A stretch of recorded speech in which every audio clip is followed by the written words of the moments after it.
ನಮಸ್ಕಾರ. James bond 007 ಈ ಪಾತ್ರಕ್ಕೆ ಪ್ರೇರಣೆ ನೀಡಿದವರು ಯಾರು? My name is bond, James bond ಅಂತ ಪರಿಚಯ ಮಾಡ್ಕೊಳ್ತಾ ಹಗೆಗಳ ನೆಲೆಗಳಿಗೆ ಒಬ್ಬಂಟಿಯಾಗಿ ನುಗ್ಗಿ ಅವರ ರಹಸ್ಯ ಕಾರ್ಯಾಚರಣೆಗಳನ್ನ ತಿಳಿದು ಸಮಯ ಸನ್ನಿವೇಶಗಳಿಗೆ ತಕ್ಕಂತೆ ಅವುಗಳನ್ನು ಧ್ವಂಸಗೊಳಿಸುವ ಗೂಢಚಾರಿ ಅಂತ ತಕ್ಷಣ ನಮ್ಮ ಮನಸ್ಸಿಗೆ ಜೇಮ್ಸ್ ಬಾಂಡ್ ಸಿನಿಮಾಗಳು ನೆನಪಿಗೆ ಬರ್ತವೆ. ಅತ್ಯುತ್ತಮವಾದಂಥ ಸೂಟು ಬೂಟುಗಳನ್ನು ಧರಿಸಿ ಕೈಯಲ್ಲೊಂದು ಗನ್ ಹಿಡಿದು ಜಗತ್ತಿನ ಮುಂದುವರೆದ ದೇಶಗಳ ಅತ್ಯಾಧುನಿಕ ನಗರಗಳ ಐಷಾರಾಮಿ ಹೋಟೆಲು, ಜೂಜು ತಾಣಗಳಲ್ಲಿ ತನ್ನದೇ ಆದ ಶೈಲಿನಲ್ಲಿ ನಡೆದು ಬಂದು ಬಾರ್ಗಳಲ್ಲಿ ಕುಡಿತಾ ಓರೆ ನೋಟದಲ್ಲಿ ಹಕ್ಕಿಗಳ ಚಲನವಲನಗಳ ಮೇಲೆ ಕಣ್ಣಿಡುವ, ಅತ್ಯಾಧುನಿಕ ಗ್ಯಾಜೆಟ್ಗಳನ್ನ ಬಳಸುವ, ರೋಮಾಂಚನಕಾರಿಯಾಗಿ ಅತ್ಯಂತ ದುರ್ಗಮ ಪ್ರದೇಶಗಳು ಸೇರಿದಂತೆ ವಾಹನ ಮತ್ತು ಜನದಟ್ಟಣೆಯ ವಾಹನಗಳಲ್ಲಿ ವೇಗವಾಗಿ ಕಾರಣ ನಡೆಸ್ತಾ ಸಾಗುವ ಅದ್ಭುತವಾದ ಹಿನ್ನೆಲೆ ಸಂಗೀತದೊಂದಿಗೆ ರೋಮಾಂಚನದ ರಸದೂಟ ನೀಡುವ ಸಂಗತಿಗಳು ಬಂದಾಗ ನಮಗೆ ಜೇಮ್ಸ್ ಬಾಂಡ್ ಸಿನಿಮಾಗಳು ನೆನಪಾಗ್ತವೆ. ಹಾಗೆಯೇ ಜೇಮ್ಸ್ ಬಾಂಡ್ನ ಸ್ಟೈಲ್ ಮತ್ತು ಡೈಲಾಗ್ಗಳು ಜಗತ್ತಿನ ಎಲ್ಲ ಕಡೆ ಪ್ರಸಿದ್ಧವಾಗಿದ್ದಾವೆ. ಪ್ರಪಂಚದ ಜನಪ್ರಿಯ ಸಂಸ್ಕೃತಿಯಲ್ಲಿ ಜೇಮ್ಸ್ ಬಾಂಡ್ ಎನ್ನುವ ಗುಪ್ತಚರ ಪಾತ್ರ ವಿಶಿಷ್ಟವಾದಂಥ ಸ್ಥಾನವನ್ನು ಪಡೆದತ್ತೆ. ಗೂಢಚಾರಿಕೆ, ಸಾಹಸ, ಶಸ್ತ್ರಾಸ್ತ್ರ ತಂತ್ರಜ್ಞಾನ, ಅಂತಾರಾಷ್ಟ್ರೀಯ ರಾಜಕೀಯ ಮತ್ತು ವೈಯಕ್ತಿಕ ಆಕರ್ಷಣೆಯನ್ನು ಒಂದೇ ವ್ಯಕ್ತಿತ್ವದಲ್ಲಿ ಒಗ್ಗೂಡಿಸಿದಂತಹ ಈ ಪಾತ್ರವನ್ನು ಬ್ರಿಟಿಷ್ ಲೇಖಕ ಅಯಾನ್ ಫ್ಲೆಮಿಂಗು 1953ರಲ್ಲಿ ಮೊದಲ ಬಾರಿಗೆ ಸಾಹಿತ್ಯ ಲೋಕಕ್ಕೆ ಪರಿಚಯ ಮಾಡ್ತಾರೆ. ಎರಡನೇ ಜಾಗತಿಕ ಯುದ್ಧದ ಸಮಯದಲ್ಲಿ ಅಯಾನ್ ಫ್ಲೆಮಿಂಗು ನೌಕಾಪಡೆ ಗುಪ್ತಚರ ಇಲಾಖೆಯ ನಿರ್ದೇಶಕರ ವಿಶೇಷವಾದ ಸಹಾಯಕರಾಗಿ ಕೆಲಸವನ್ನು ಮಾಡ್ತಾ ಇರ್ತಾರೆ. ಆ ಹುದ್ದೆಯ ಕಾರಣದಿಂದ ಅವರು ಅನೇಕ ಗುಪ್ತಚರ ಕಾರ್ಯಾಚರಣೆಗಳಲ್ಲಿ ಪಾಲ್ಗೊಂಡಿರ್ತಾರೆ. ಶ್ರೀಮಂತ ಕುಟುಂಬದಲ್ಲಿ ಜನಿಸಿದಂಥ ಅಯಾನ್ ಫ್ಲೆಮಿಂಗು ತಮ್ಮ ಯೌವನದಲ್ಲಿ ಲೇಖಕರಾಗ್ತಕ್ಕಂಥ ಮೊದಲು ಹಲವು ಬಗೆಯ ಉದ್ಯೋಗಗಳನ್ನ ಮಾಡೋಕ್ಕೆ ಪ್ರಯತ್ನ ಮಾಡಿರ್ತಾರೆ. ನಂತರ ಯುದ್ಧ ಮುಗಿದ ನಂತರ ಅವರು ಜೇಮ್ಸ್ ಬಾಂಡ್ ಅಂತಕ್ಕಂಥ ಪಾತ್ರವನ್ನು ಕೇಂದ್ರವಾಗಿಟ್ಟುಕೊಂಡು ಗುಪ್ತಚಾರ, ಗೂಢಚಾರ, ಸಾಹಸ ಕಾದಂಬರಿಗಳನ್ನು ಬರೀತಾರೆ. ಜೇಮ್ಸ್ ಬಾಂಡ್ನ ಸಾಹಸಗಳು, ತಂತ್ರಗಳು ಮತ್ತು ರೋಮಾಂಚಕ ಘಟನೆಗಳನ್ನ ರೂಪಿಸಬೇಕಾದ್ರೆ ತಾನು ಎರಡನೆಯ ಜಾಗತಿಕ ಯುದ್ಧ ಕಾಲದಲ್ಲಿ ಪಡೆದಂಥ ವೈಯಕ್ತಿಕ ಅನುಭವಗಳನ್ನು, ಆ ಅವಧಿನಲ್ಲಿ ಪರಿಚಯವಾದಂಥ ವ್ಯಕ್ತಿಗಳನ್ನು ಬಹಳವಾಗಿ ಆಧರಿಸಿದ್ದೀನಿ, ಅವಲಂಬಿಸಿದ್ದೀನಿ ಅಂತ ಅಯಾನ್ ಫ್ಲೆಮಿಂಗು ಕೆಲವು ಕಡೆ ಸ್ವಂತ ಹೇಳ್ಕೊಂಡಿದ್ದಾರೆ. ಅಯಾನ್ ಫ್ಲೆಮಿಂಗ್ ಸೃಷ್ಟಿಸಿದ ಜೇಮ್ಸ್ ಬಾಂಡ್ ಪಾತ್ರ ಸಂಪೂರ್ಣ ಕಲ್ಪನೆಯಿಂದ ಹುಟ್ಟಿದ್ದಂಥದ್ದಲ್ಲ. ಎರಡನೆಯ ಜಾಗತಿಕ ಮಹಾಯುದ್ಧದ ನಿಜ ಜೀವನದ ಗುಪ್ತಚರರ ಅನುಭವಗಳು, ವ್ಯಕ್ತಿತ್ವಗಳು ಮತ್ತು ರಹಸ್ಯ ಕಾರ್ಯ ಪದ್ಧತಿಗಳ ಸಂಯೋಜನೆಯಿಂದ ಬಾಂಡ್ ವ್ಯಕ್ತಿತ್ವ ರೂಪುಗೊಂಡತೆ. ಇತಿಹಾಸಕಾರರು ಮತ್ತು ಗುಪ್ತಚರ ಅಧ್ಯಯನಕಾರರು ಹೆಚ್ಚಾಗಿ ಜೇಮ್ಸ್ ಬಾಂಡ್ ಇದಕ್ಕೆ ಮೂಲ ಮತ್ತು ಮುಖ್ಯ ಪ್ರೇರಣೆ ದುಷ್ಕೋ ಪೊಪೋವ್ ಅನ್ನುವ ಒಬ್ಬ ಗೂಢಚಾರಿ ವ್ಯಕ್ತಿ ಅಂತ ಗುರುತಿಸ್ತಾರೆ. ದುಷ್ಕೋ ಪೊಪೋವ್ ಸರ್ಬಿಯನ್ ಮೂಲದ ಶ್ರೀಮಂತ ಕುಟುಂಬದಲ್ಲಿ ಹುಟ್ಟಿದಂಥ ವ್ಯಕ್ತಿ. ಆತ ಯುರೋಪಿನ ಅನೇಕ ಭಾಷಣೆಗಳಲ್ಲಿ ಪರಿಣಿತಿಯನ್ನು ಹೊಂದಿರ್ತಾನೆ. ಸಾಮಾಜಿಕ ವಲಯಗಳಲ್ಲಿ ಸುಲಭವಾಗಿ ಬೆರೆತು ಹೋಗ್ತಕ್ಕಂಥ ಅಪರೂಪದ ವ್ಯಕ್ತಿತ್ವ ಹೊಂದಿರ್ತಾನೆ.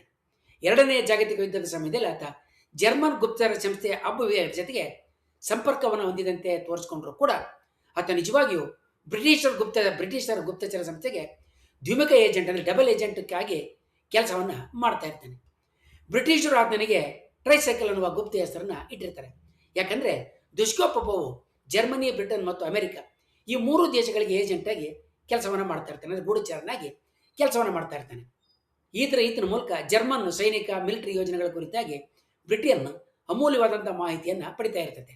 ಆತ ಅಂದರೆ ದುಷ್ಕೋ ಪೊಪೋವ್ ಬ್ರಿಟಿಷ್ ಗುಪ್ತಚರ ಸಂಸ್ಥೆ MI16ಗೆ ಕೆಲಸ ಮಾಡ್ತಾ ಜರ್ಮನ್ ಗುಪ್ತಚರ ಸೇವೆಗೆ, ಅಂದರೆ ಅಬ್ಬುವರಿಗೆ ಸುಳ್ಳು ಮಾಹಿತಿಯನ್ನು ನೀಡ್ತಾ ಇರ್ತಾನೆ.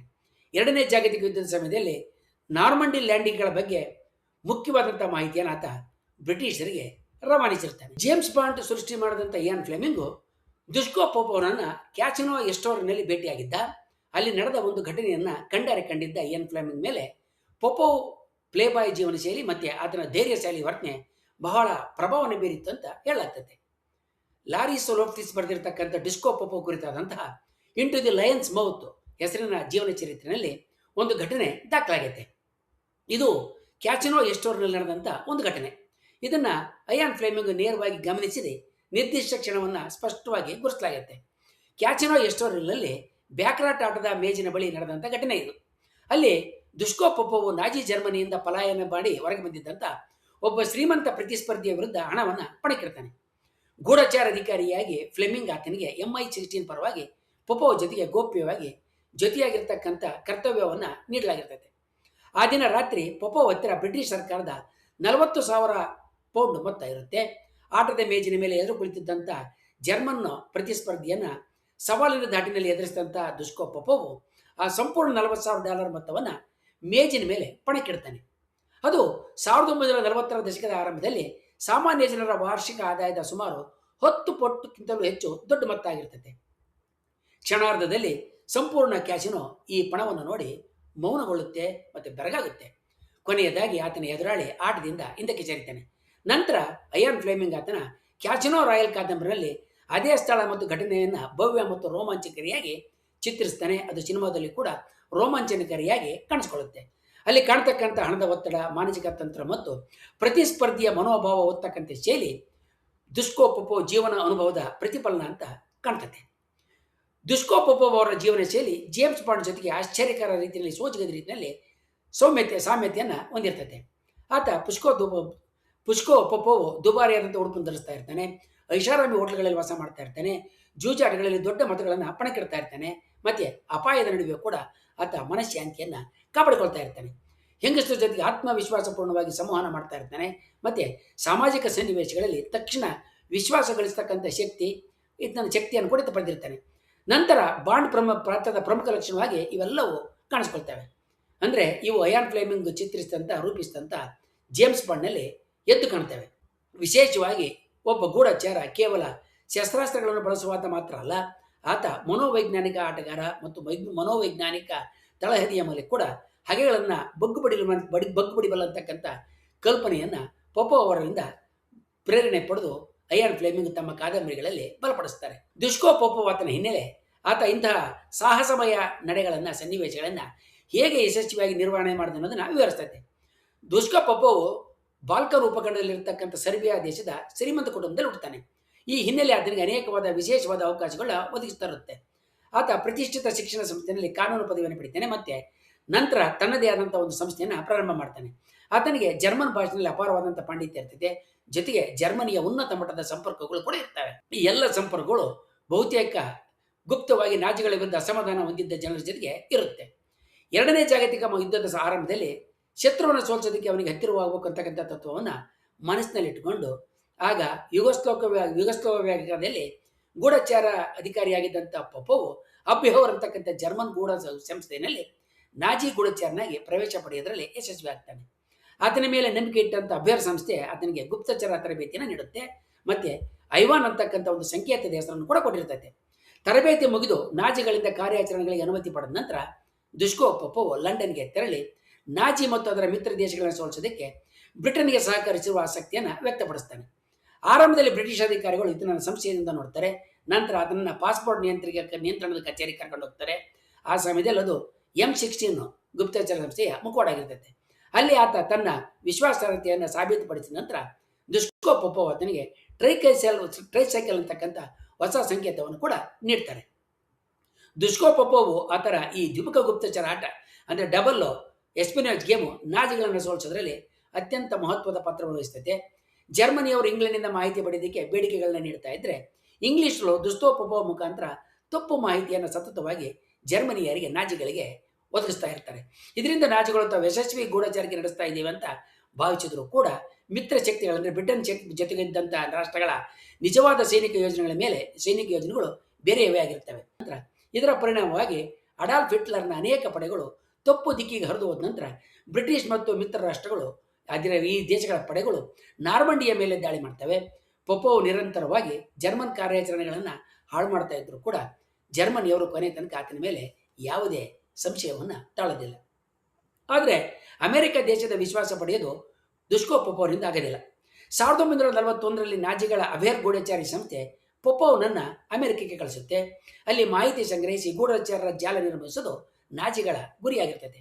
ಜರ್ಮನಿಯ ನಾಜಿಗಳು ಪರ್ಲ್ ಹಾರ್ಬರ್ ನೌಕಾಪಡೆ ತಾಣದ ರಕ್ಷಣಾ ವ್ಯವಸ್ಥೆಯನ್ನು ವಿವರಗಳ ಪಡೆಯೋದಕ್ಕೆ ದುಷ್ಕೋ ಪೊಪೊ ಮೂಲಕ ಪ್ರಯತ್ನ ಮಾಡಿರ್ತಾರೆ.